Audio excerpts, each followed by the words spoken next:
क्या आपने कभी सोचा है कि जंगल कटते हैं तो बारिश क्यों कम हो जाती है। किसान बारिश की उम्मीद में अपने खेत तैयार करते हैं, लेकिन मौसम उनके खिलाफ क्यों जाता है। आज हम जानेंगे जंगल, पेड़ और बारिश के बीच का विज्ञान और सच्चाई। पिछले 50 सालों में दुनिया के कई बड़े जंगल गायब हो गए। Amazon, Congo, southern east Asia में डिफॉरेस्टेशन तेज़ी से हो रही है। भारत में भी ईस्ट और वेस्टर्न घाट के जंगल कम हो रहे हैं। इसके इफ़ेक्ट है बारिश पैटर्न बदल रहे हैं, सूखा पड़ रहा है, खेतों की प्रोडक्टिविटी घट रही है। सवाल ये है, जंगल कटते ही बारिश क्यों कम हो जाती है। पेड़ पानी सोखते हैं और पत्तियां में वाष्प छोड़ते हैं, इसे कहते हैं ट्रांसपिरेशन। साथ में ज़मीन से भी पानी यूवापोरेट होते हैं, जिसे यूवापोट्रांसपिरेशन कहा जाता है। यह प्रोसेस एटमॉस्फेयर में मॉइस्चर डालती है, जिससे क्लाउड बनते हैं और बारिश होती है। जंगल माइक्रो क्लाइमेट बनाता है। डेंस फॉरेस्ट हीट एब्जॉर्ब करता है, टेम्परेचर रेगुलेट करता है।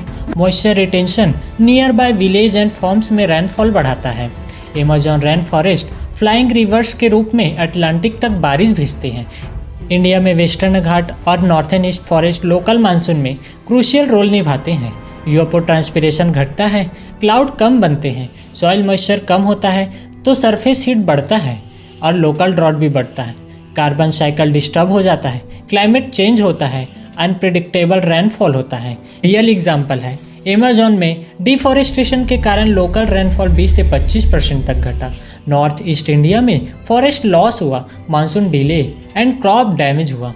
कम बारिश से इरिगेशन डिपेंडेंसी बढ़ती है, क्रॉप यील्ड घटता है, फार्मर लॉस होता है, सॉइल फर्टिलिटी धीरे धीरे कम हो जाती है।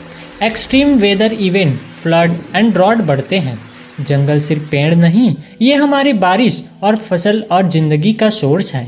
अगर हम जंगलों को बचाएं तो बारिश भी लौट आएगी, खेत भी हरे भरे रहेंगे। आपके इलाके में जंगल काटने से बारिश प्रभावित हुई है? कमेंट में ज़रूर बताइए।